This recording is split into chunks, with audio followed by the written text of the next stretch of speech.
Welcome to Midlife Matters. I'm Marie, and each week I'm joined by my friends Julie and Mindy to talk about all the topics keeping women in the middle years up at night. Today's episode is a fun way to get to know both yourself and your friends better. Join us as we share our answers to some deep and not so deep questions. Let's get started.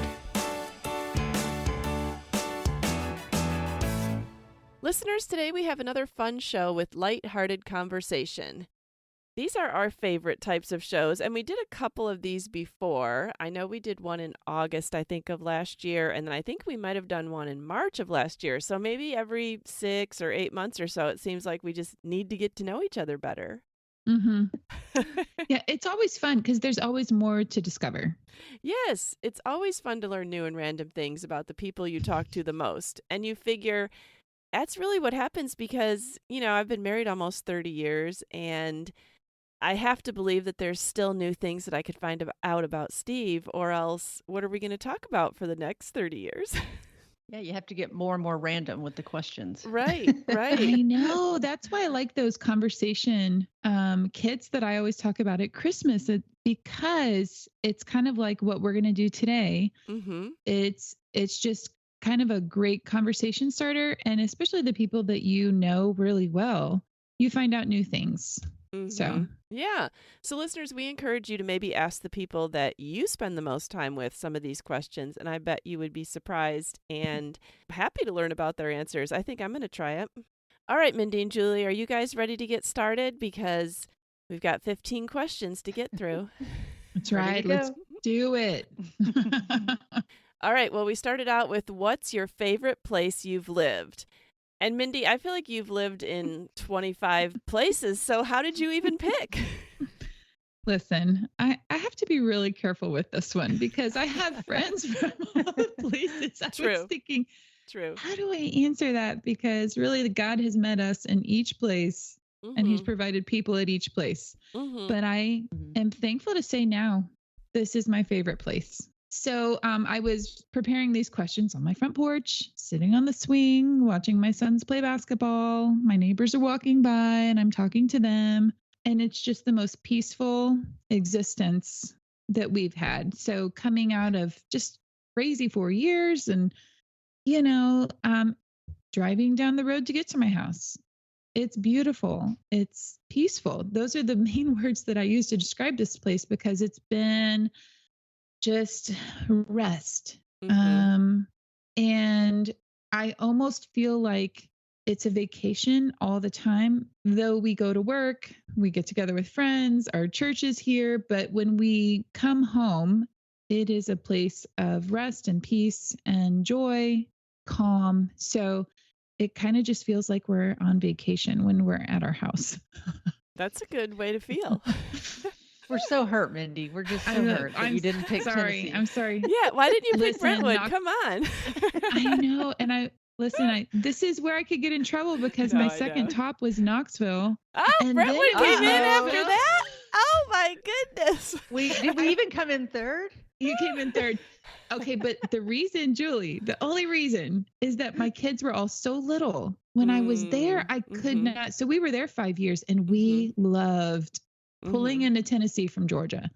Like at that point in my life, I was ready to leave Georgia and Tennessee was it. But I think the ages of my kids, it was just they were little and busy and yeah. And I'm teasing. Nashville is an amazing place. They didn't ask who are the people you liked best. They asked the place that you lived. We know you like us. Yes, thank you.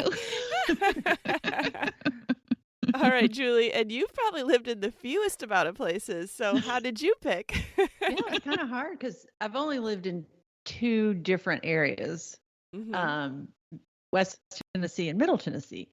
And there was things about each place that I've loved, like Mindy said, but we've loved living in the Nashville area. But I'll say that now that I've moved to Franklin, I would have to say this is my favorite place because even living in Brentwood, we came to Franklin a lot, like down to the historic downtown area. We would eat there. We would take walks there, see movies there, all the street festivals. But now to call it home is really, really nice. And So I already, knew a lot about the town, but now to call it home is really nice. And one expected thing that I love about this area is that I don't have to deal with a lot of traffic, surprisingly.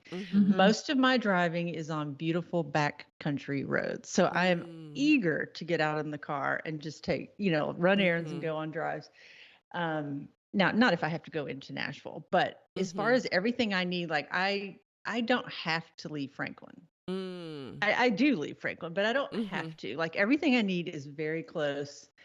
And right now they're baling hay, and these beautiful fields of green have turned to like this bronzy color and all these round bales of hay, and it's just gorgeous. So I'd have to say Franklin is my favorite so far. Yeah. All right. Well, that's great. Yes. What is your favorite place you've lived? I do like the place I've lived.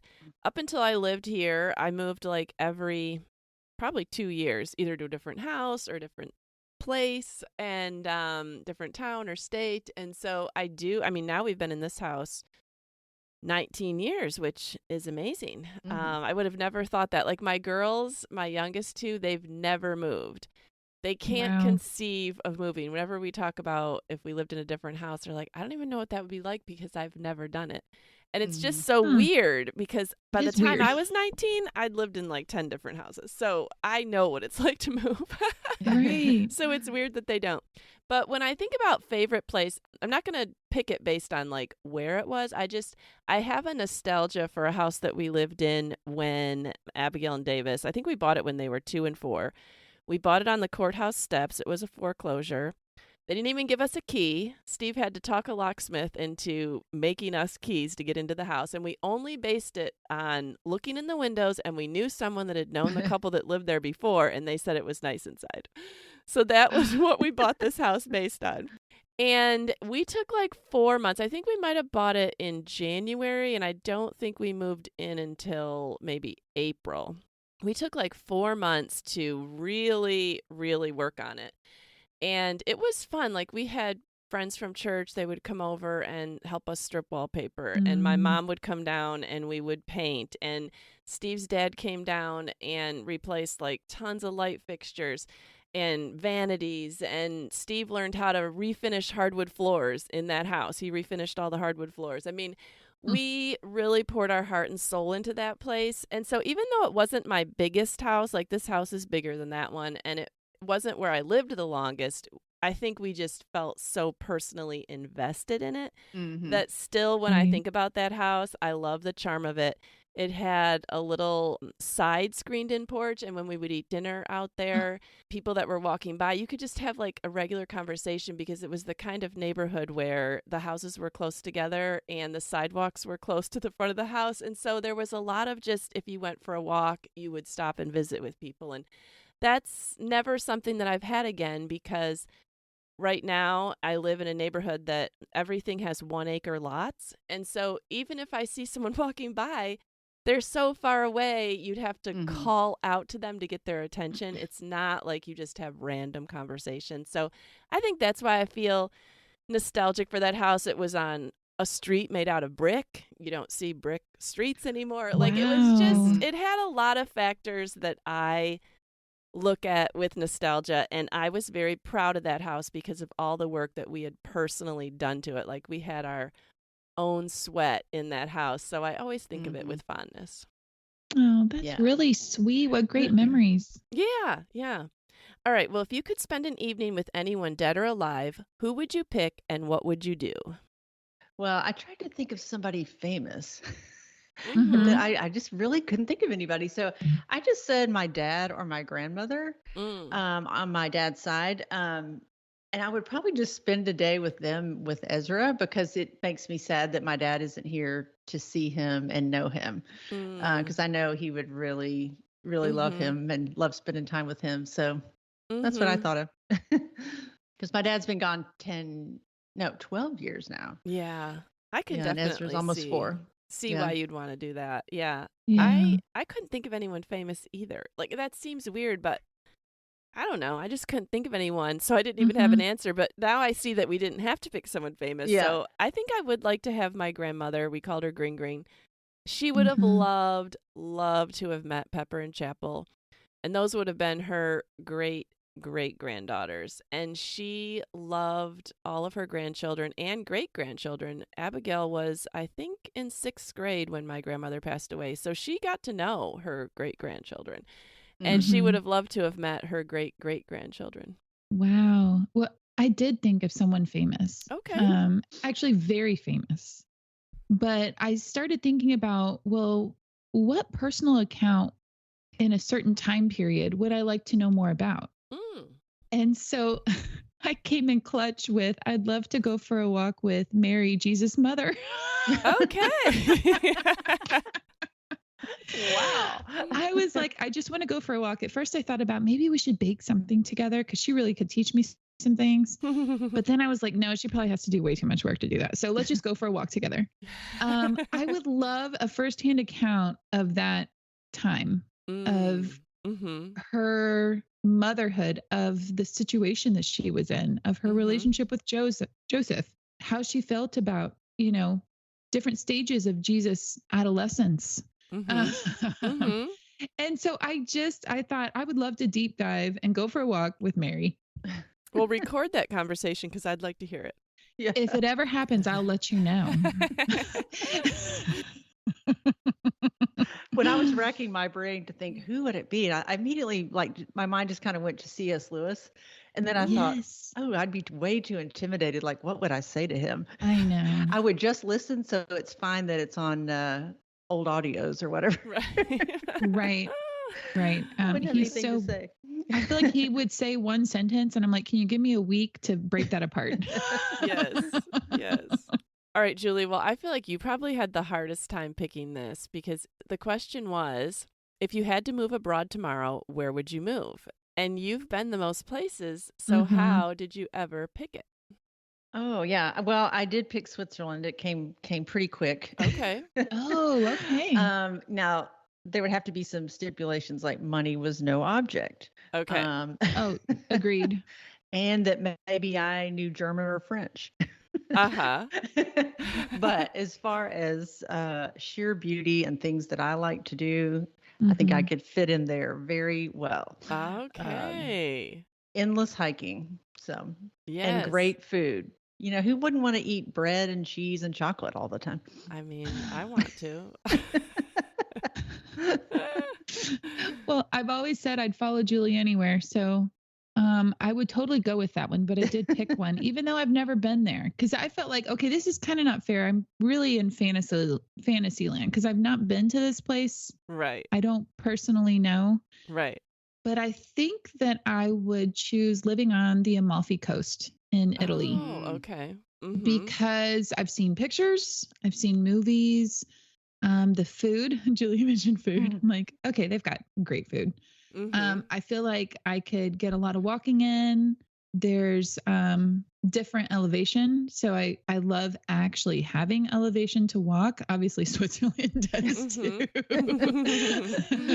And I'd like to see, hills, mountains, and water. So that combination is just amazing. So that's where I'm at. Okay. And I know that you want to get there at some point. I do. I really do. Okay. Well, I had to be in Fantasyland too because, let's see, overseas places I've really been. I mean, I went on a mission trip to Honduras.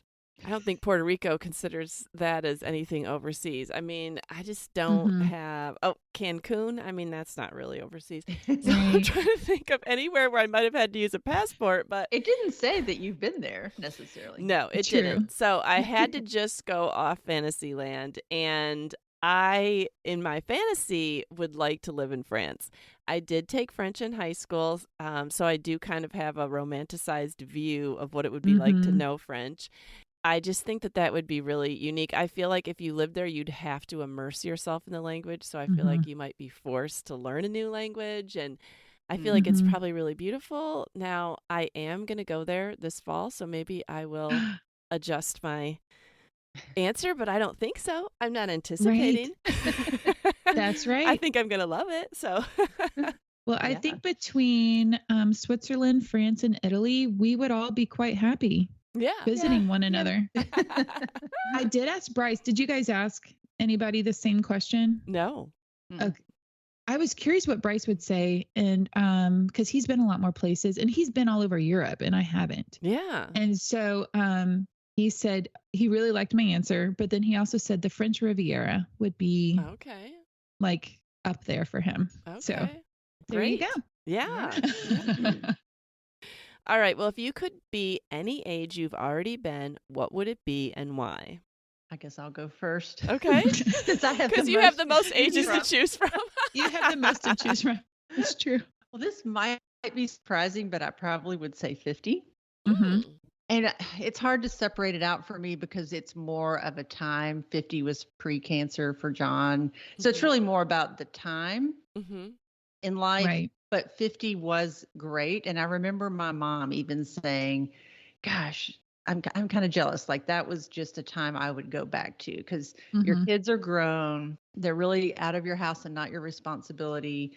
You have a lot of freedom. And I remember I think that's the year I took that big driving trip out west. I think I went to London twice in a year, once by myself, like there was just all this freedom to say, when somebody would ask me if I could do something, I could just say, well, yeah, I can.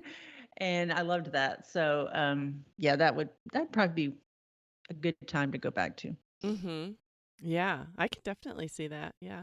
I remember when I was in my 40s, kind of saying, I'm in my 40s. Mom was like, I would so go back to my 40s. The 40s were the best decade. So, it's interesting to see what people say. Mindy, what did you think? I didn't think this question was very fair because I still feel like the best is yet to come. That is truly 100% how I feel. I'm looking forward to the future. I look forward to being 50. I look forward to kids being grown. And I'm really excited about Empty Nest. And I also, the older I get, how you feel like the years are shorter and shorter, like time goes faster and faster. So I actually didn't feel like I had a lot to choose from. But since I had to choose, I went with around 37. I know that's very random to say 37, but the reason is all of my kids were in school and I had just completed my health journey. Like I had just gotten to a very healthy place. I was in balance like never before. Truly living, thriving. I felt like I had my life back. I had just had so many years of not feeling good physically, which makes you feel not good emotionally and spiritually. I had been struggling. So I felt like that time, and we had just moved. We were in Knoxville at the time, which is why Knoxville is a sweet place for me because it was the location of that health journey. And again, all my kids were in school. So I felt like I had a new life, a new lease on life.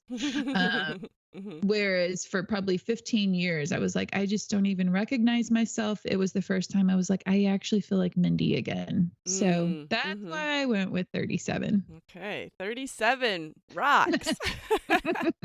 It is true when you're not old enough to go back to an age.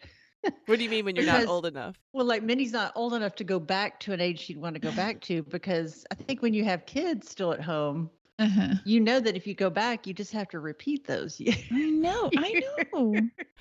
And even though they're good, I don't know that I'd want to go back and do things, keep doing them over and over again.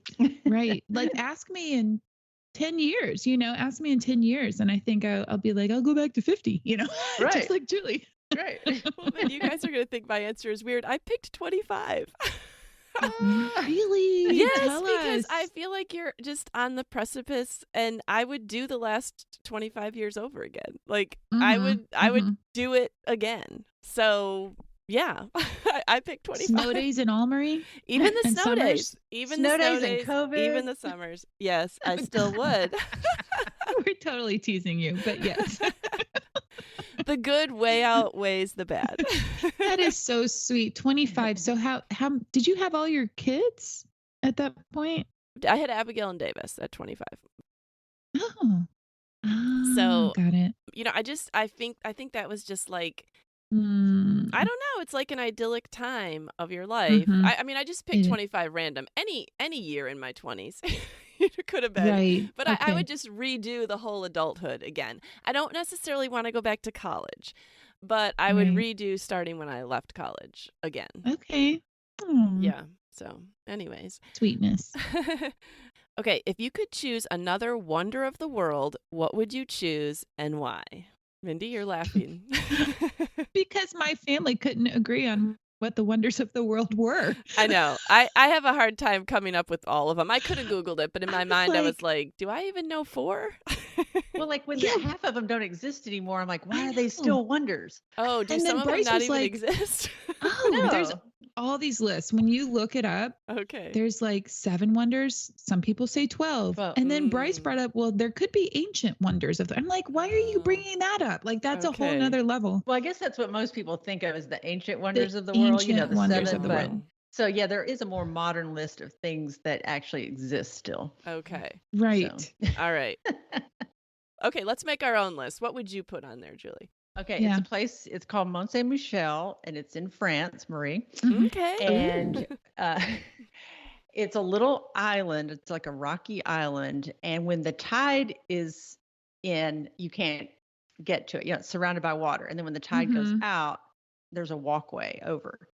And it's kind of in this marshy area, but it's just the most beautiful thing. We saw it. We drove out there one night on our trip. So the sun sets like at 11 o'clock in the summer. So the whole time the sun was going down, and it's just it's just breathtaking. And at the very top, because it's like a big mountain sticking out of the ground, at the very top is a monastery. So there's a chapel up top, and you can walk these circular streets all the way to the top. Just get a view of the ocean. I mean, it's just amazing. And the streets are, cobblestones and these ancient buildings, and the monastery's ancient. So it's a kind of a magical place. And we ended up staying till after midnight because it was twilight the whole time. Wow. Yeah, it never really gets dark in summer. It never gets very dark. Oh, that's interesting. Amazing. Yeah. That sounds beautiful. Yeah. All right. Mindy, what would you put on the wonders of the world list? Well, since I really was looking at the list and I'm like, okay, they're all man-made. So I was thinking, okay, so what man-made thing would I put on there? And the only thing I've ever heard a lot of things that are amazing about is Donald Trump's bathroom. What? I've never even heard anything amazing about that. It's a funny line in Crazy Rich Asians or something like that. And she makes the comment, and I remember watching this, like you can watch the shows about like millionaires, whatever. So I think it was like, bathrooms, and Donald Trump's bathroom is like all gold. I'm like, well, I guess you could put that on there. Yeah. But no. In which house, Mindy? Listen, I don't even know.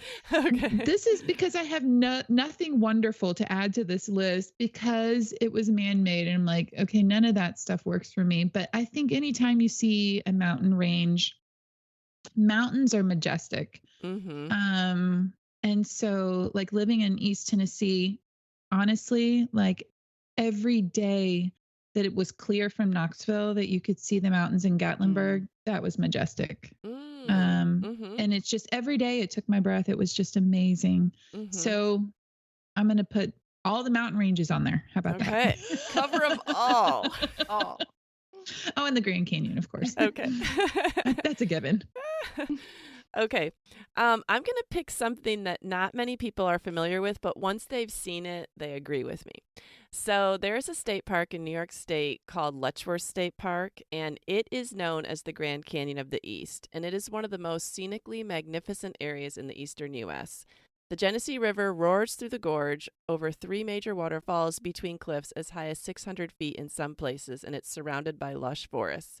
And there's 66 miles of hiking trails. There's trails for snowmobiling, cross-country. There's whitewater rafting. I mean, it's just absolutely gorgeous. And we grew up not far from there, maybe like an hour and a half. So we went to it often, and I just assumed that all state parks were like that. But they aren't. And that is easily the most beautiful state park I've ever seen. And then I was reading something else about it. It says, known as the Grand Canyon of the East, Letchworth State Park once won USA Today's Reader's Choice Award for the best state park in the U.S. in 2015 and the best attraction in New York State in 2017. And it is just gorgeous if you ever get the chance to go. And if I had to choose between going to see Niagara Falls and Letchworth State Park, I would pick Letchworth State Park. Just because the falls are awe-inspiring, the Niagara Falls, when you see it. But I just feel like the falls at Letchworth State Park are also awe-inspiring, and you're surrounded by such beautiful scenery. And Niagara Falls is not quite the like commercialism that. is Yeah. Right. So anyways, I would put Letchworth State Park as one of the wonders, and there's not enough known about it. Well, that's so wild. I didn't realize that was there. And I didn't realize there was a Grand Canyon of the East, because in Georgia, we have the Grand Canyon of the South. It's called Providence Canyon. Oh, yes. Really? Yes. I've never heard of it before. I grew up being forced to hike there. Forced? You didn't enjoy it, Mindy? Not when I was little. Okay. Isn't that the place I asked you about recently? Yes. I sent you a picture of. Yeah. You did, Julie. So it's about 2.5 hours south of where I live now. So we have not been back since I've moved back, but Providence. That's so funny. There's all these little Grand Canyons everywhere. Yes. Okay, our next question is, what is your favorite type of rain? And I just need to start out with, I couldn't believe this question was on there, because as I was having an absolute fit in my mind last week, I thought, I need to just share how much I absolutely hate getting caught in the rain on Midlife Matters. Like, I don't just say I hate it. I mean, I hate it. So I was dressed and looking in my mind cute, went to Costco last week. It was a beautiful summer day. Do my shopping. I mean, it was like a 15% chance of rain the entire day. Like, rain was not even on my radar. Do my shopping, have a gigantic cart full of stuff, get near the door where they're going to check your receipt, and I noticed the parking lot looks wet, and I said, is it raining? And then I noticed there's rain. And then I'm thinking, darn it, it was so busy I had to park out in the back 40. But at the time I thought, well, it's a nice day. I can walk. All of my stuff is getting soaked. All the cardboard boxes, everything's getting soaked. I am cursing in my mind. Oh, I hate rain. I get up to my car. I'm wet and miserable. I don't have a coat. My shoes are getting all wet. My stuff is getting all wet. I have to unload all this stuff that's sopping now into my car. Then I have to think about getting into my nice new car with all my wet clothes. I am so mad. And I'm even madder because I can see that it's like brightening skies around it. So I know this is like a 10-minute rain shower and it's just coming down on me. I felt like I felt like when Jonah in the Bible, and isn't he like under a tree and he's happy for it, and then a worm comes and eats it, and he curses the fact that his shade is gone, and I just am going off. Like, I don't know if it was like just having an absolute, and I felt so bad the whole time. I'm thinking, if there was a true drought, I'd be praying for rain, but I hate this rain. Why is it rain? So I just have to say, I like no rain. None. There is not one drop that falls on my head that I enjoy. Oh my goodness. That is so funny. We had this question. You had a visceral response. It only happened like 5 days ago. And I know I was terribly sinful in my anger, but I promise you, I was so mad. So, Julie, what type of rain do you like? Well, my reaction wasn't quite that emotional, but I did say needed rain only, preferably at night. Oh my goodness, you guys. I don't like rain either, and I don't mind getting caught in it. I just don't like the dreariness of the sky when it rains. So I really like a good rain when I'm going to bed. Okay. I don't mind rain if I'm inside. No. You guys. I think that I need to answer now. Okay. Bring us up, Mindy, because right now rain's getting a bad rap. Okay, this is so funny. I immediately had an answer that made me very happy, and it's summer thunderstorms. So in the summer, when you had 80, 90-degree heat, and it is needed, Julie, and then like all of a sudden you get this welcome relief and the storm rolls in, and I have a covered porch now, so I love to go sit out and watch it. I love watching the lightning and the crazy wind. Of course, if we're all in the house, right? I don't want to be if you're not trying to unload your groceries.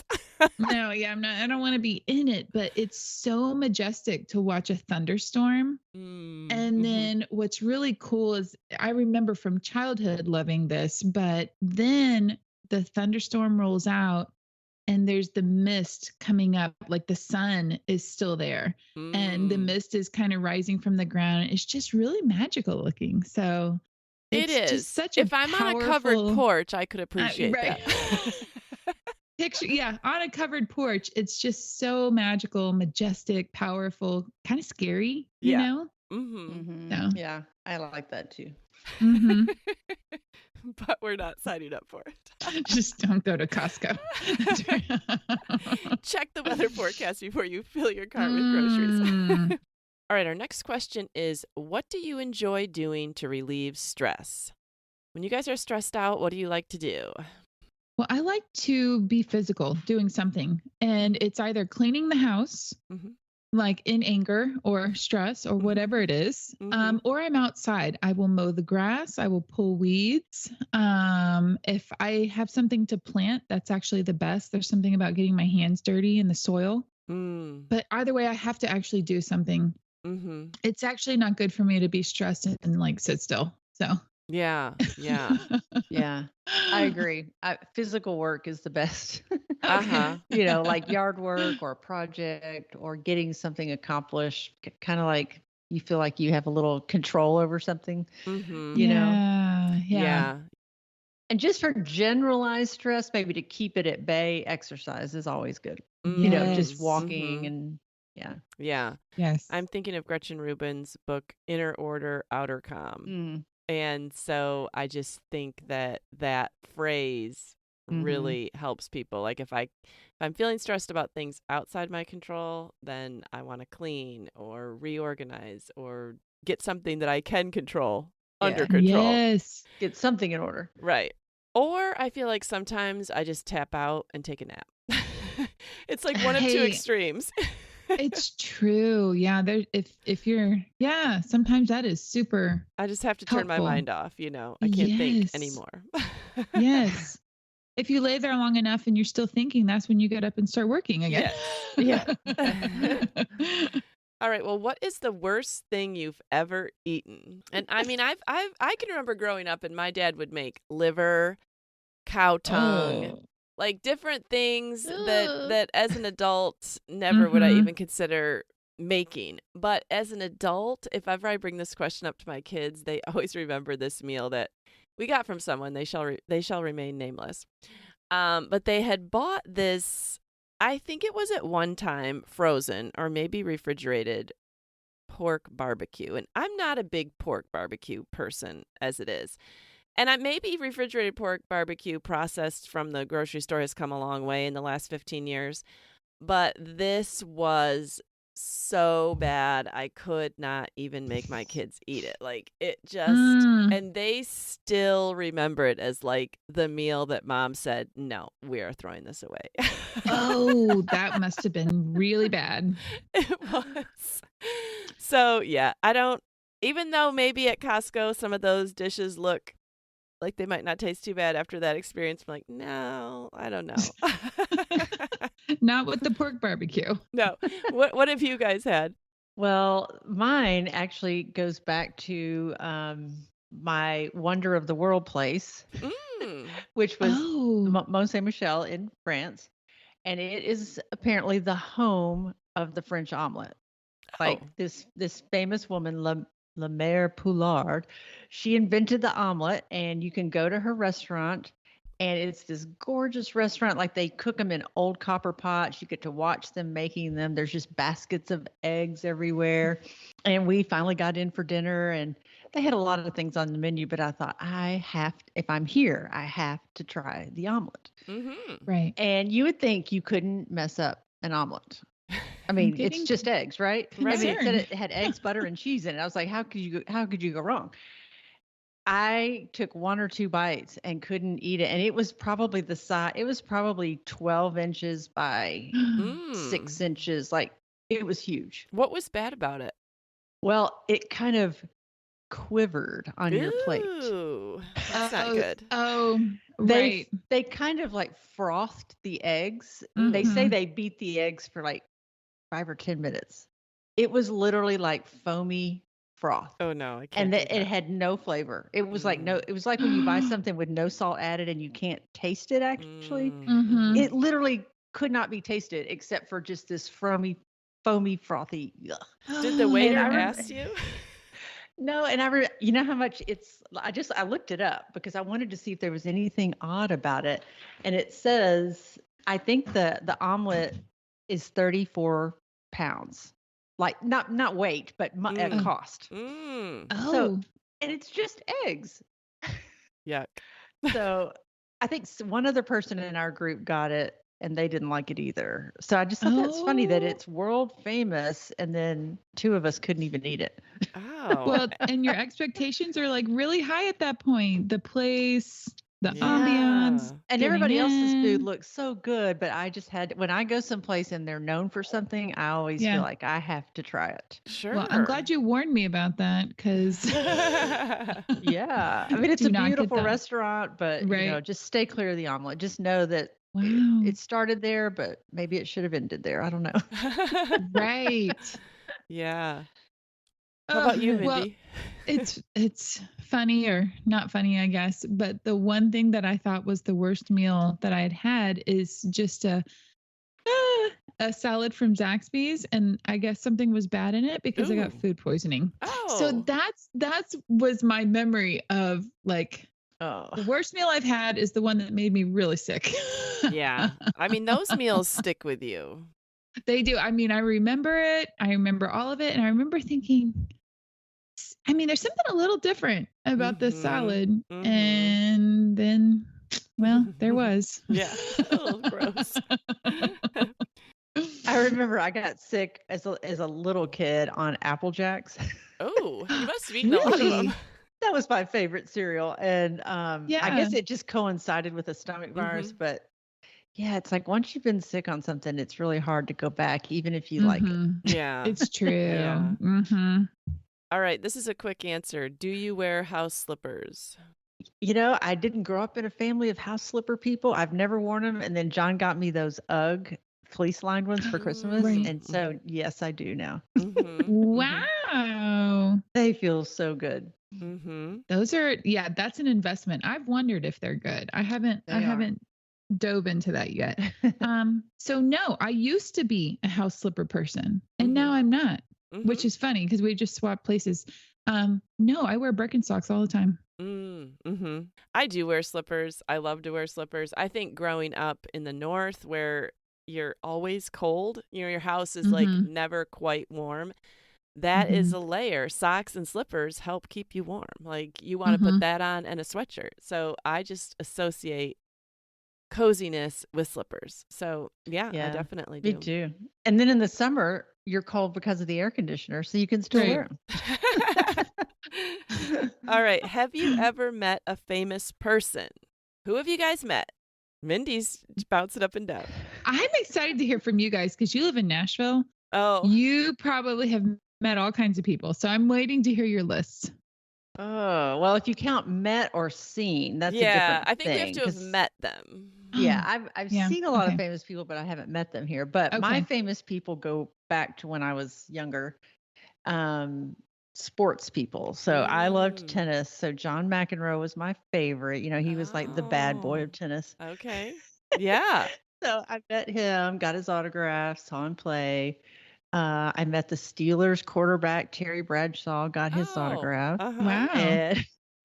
And then I loved the sound of music. So I met the real Maria Von Trapp. So she's my big claim. Yeah. Okay. Yeah. I was thinking of 3 pictures that I've had taken with famous people. So Steven Tyler was one of them. When I was in college, Steve and I were in New York City and we were in FAO Schwartz. And there was Steven Tyler shopping with his, I don't know if it's still his wife at the time. And, you know, it was when you had just the point and shoot cameras. And Steve said, hey, would you take a picture with my girlfriend? And, you know, so I still have that picture. That's pretty cool. And then I found the other day a picture of me and Vince Gill. So Steve used to work out in the golf tournament as a caddy in the summers, and I met him out there, and we went to some fundraising thing, and Vince Gill was like the singer or something, and so afterwards I got to meet him and get my picture taken with him. And then a couple of years ago, she's not famous everywhere, but she's famous on this podcast, and certainly a lot of people know her, Gretchen Rubin. And I went to her live show, and one of the perks that came with that was you got to meet her beforehand, get your picture taken with her. So those are 3 pictures that I have with famous people. Nice that you have pictures. Yes. That's so true. Yeah. Mindy, how about you? Well, I don't think mine are nearly as cool as those, but okay, so the semi-famous person is Bruce Pearl. He is now the Auburn basketball coach. So he used to be the Tennessee basketball coach, and actually Bryce and I were at, it was called An Evening in Orange, and it was this huge gala in Knoxville. And we ended up in the same car, and Bruce decided to drive the shuttle van at the end of the evening. And Bryce and I were in there with him and his wife, and we just got to talk like in between the event and where we all parked at. So that was kind of cool because then he came down to Auburn and we just met him again and got a picture with him. Yeah. So we like came full circle. So that was cool. And then, the other person was Stephen Curtis Chapman. When we lived in Nashville, Bryce and I were taking dance lessons. It was a Christmas gift from Bryce, and we walked into the dance studio and we were doing our lesson, and then Stephen Curtis Chapman and his wife walked in because they had the lesson after us. So we told our instructor, he's like our favorite person. That's funny. And so we ended up talking to him and his wife, Mary Beth, and it was amazing to meet them. They're just such a neat couple, and I admire them so much. So it was cool to meet them. Oh, that's neat. Yeah. So we've met some famous people. All right. What's a hobby that you have that most people don't know about? Julie, you have so many hobbies. I know. I feel like we know about them, but I was going to say photography because I love like nature photography, not of people, but of nature. And I've even started using that in my decor, but I think people know about that. Maybe my latest hobby is officially watching sunsets. Oh, okay. Because here in our neighborhood, we live on the western edge of the neighborhood, and there's a park, and they call it Sunset Park, and people from all over the neighborhood drive down in their golf carts to watch the sunset.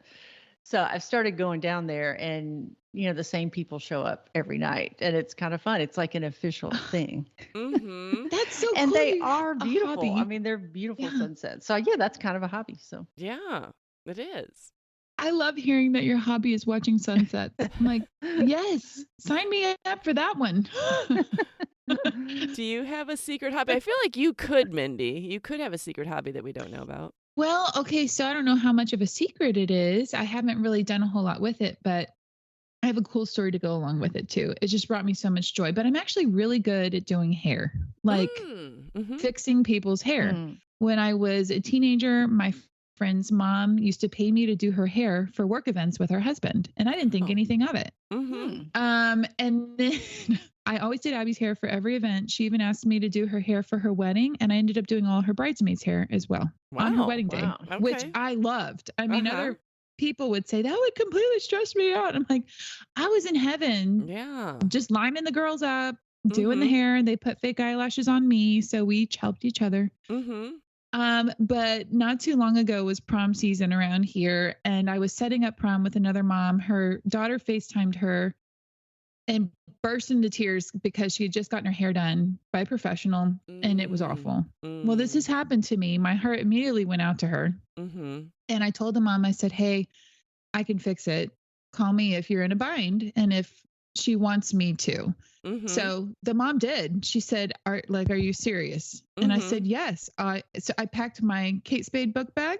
I put all my tools in there. I drove to her house, 10 minutes. It was beautiful. And apparently, I mean, she even had professional pictures made, and her hair was beautiful. And the mom just loved it and raved, how I'd saved the day. And it just made me feel so good. And then I was like, who else's hair can I fix? You need to go to cosmetology school so you can get paid. So fun. So good. Fun. I don't want to wash anybody's hair. I just want to make it pretty. Just fix it. Yeah. A hobby that no one knows about? I don't really know that I have any hobbies that I've never mentioned to people or even on the podcast. I mean, I can't think of anything.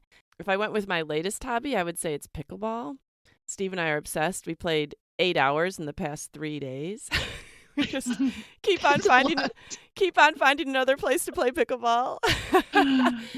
Wow. But yeah, I don't know about hobbies that people don't know about. Okay. Usually I get on something and then I share what I'm doing with everybody. So we're an open book. Yeah. Do you still paint, Marie? Because that was No, that's a hobby I gave up. Yeah. Okay, that got would it. be Yeah, a we're hobby letting that that I go. don't currently have that a lot of people are like, oh, I didn't know that about you. And it's like, I mean, the time had come that I didn't want to do it anymore. But I still have all my pictures, hanging up.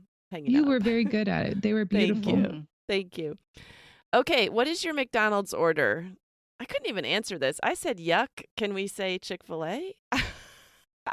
What'd you say, Julie? Happy Meal. Okay. Yes. Oh, I love that. You and my mom would get along so well with that. Seriously. Just want a tiny little bit of fries. Oh, really? And a really tiny thin hamburger. Well, they're the same hamburger that you get if you order a hamburger, or cheeseburger. They're so just so bad. Oh, I love them. They're just like if they're fresh and good, So. Oh, Julie, that's amazing. I don't go there often, but when I do, it's a Happy Meal. Yeah, I had a quick answer actually. What? French fries all the way. That's all I want. Give me all the McDonald's French fries. And if I've been especially if they're hot and fresh. Mm-hmm. I do not hardly ever get them, but it asked for my McDonald's order and it's all about the French fries. Okay. Yeah. All right. How would you spend the perfect snow day? This is our last question. How would you spend the perfect snow day? Snow day, taking a walk in the snow. Kind of discovered that the last couple of snow days. Then, of course, sitting by a fire and cooking something comforting, because what would make it ideal is I'd already been to the grocery and beat the crowds, and I have everything on hand. Yeah. Actually have it all on hand for something really yummy. Yeah. That would make it ideal. Yeah. Usually we're snowed in and I don't have anything. And I'm just thinking about all the good things. Yeah, that's not good. My snow days, as much as I've ragged on snow days over the years, I just want to clarify, I don't mind a genuine snow day where there's actually enough snow to go snowing. I hate snow days where it's like a light dusting and people just want to go to the mall because school's out. And then they want to go for 4 days because school never goes back. But if we have real snow days, I have a lot of fond memories of snow days. I would say going sledding. We have a really big hill behind our house, is an ideal snow day. If my parents are in town, which it was really fun when the kids were growing up because they only live a mile away. And so they would be snowed in, but my dad would walk over and he would go sledding with the kids. And when he had a dog, he'd bring his dog and his dog would just run all around, even sometimes go down the sled. And also sometimes in the evenings, my brother lives right up the street. So the three of us, my brother, myself, and my parents, we would pool our food resources and then get together at one of our houses and have a meal because we can all walk and nobody has to get in their car. And so I just really like snow days where it's genuine snow and you really get to enjoy that feeling of, oh, I can't go anywhere. Oh, that sounds amazing. Yeah, the not getting to go anywhere is nice. Yes. It's just downtime. Yes. Well, I feel like Julie, every word she said was exactly what I had written down. So it's funny because the first thing was go for a walk in the snow. I love freshly fallen snow. And if it's enough snow that you hear the crunch and like in the early part of the day, if you wake up to it, and it's not been played in yet. It's so pristine. It's quiet. There's a stillness and the sound of snow. You guys know what I'm talking about. Like the stillness is really, really beautiful. And then I want to bake something and I want to bake all the carbs. Like there's something about having savory carbs, you know, all the breads. And I don't mind taking a long time with the ingredients that I hope that I already have on hand. And the other thing is I feel perfectly comfortable staying at home. I don't feel a need to get out. And so it's like this lease on life that you can sit and be as lazy as you want to be. And it's perfectly fine. And so I can read or play games with, you know, whoever's here, and I'll turn the TV on and watch like comforting movies. But My other thing was also I need to know that all of my people are safe and at home. And I would like for them to be with me, but I realized that probably won't happen. But. Yeah. So we have some perfect ideas of snow days. Yes. All right. Well, this was fun. This was fun getting to know you guys better. Listeners, we encourage you to ask the people in your house some of these questions. I think they would make for good dinner conversation. If you want to come and find us, you can find us on Instagram at Midlife Matters Podcast, or you can email us at midlifematterspodcast@gmail.com. But before we go, we want to do I'm a Fan.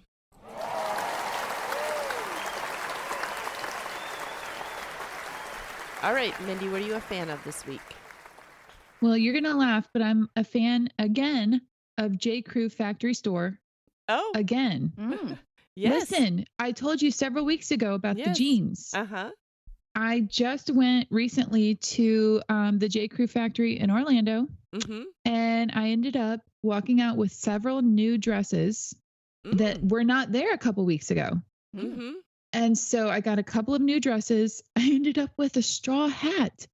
Like Bryce happened. This is so random, but Bryce happened to be with me.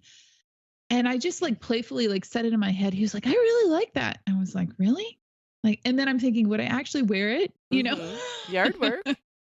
Listen, I bought the hat. Oh, that's great. Yeah. And then I totally have a picture where I even got some new sunglasses from J. Crew. Like I ended up walking out with dresses, because the glasses matched the hat. I have a whole picture. I played dress up and sent a picture to Abby. Oh, nice. She's like, oh, I love it. Yeah. So J. Crew Factory. I actually visited ours. Julie let me know that we have one here in Brentwood, which I hadn't even known. And I actually went in it, and I didn't get to spend a lot of time, but I did get some white jeans. Oh, good. And I thought to myself, mental note, when I need some things in the fall, I'm going to come in here because they had a great selection. Like, I liked it. And it was so easy because it's just where I want to go around some other stores. So I didn't have to make a big, long trip. It's so convenient, and it's not in a mall. It's just nice to have a store like that you can just park and run in. And they always have so much stuff, and it changes pretty often. Okay. Yeah. Apparently so. And then if you can make it to different stores if you're traveling, check them out. Yeah. All right. J. Crew Outlet. All right, Julie, what are you a fan of this week? Well, I'm a fan of YouTube videos. Oh.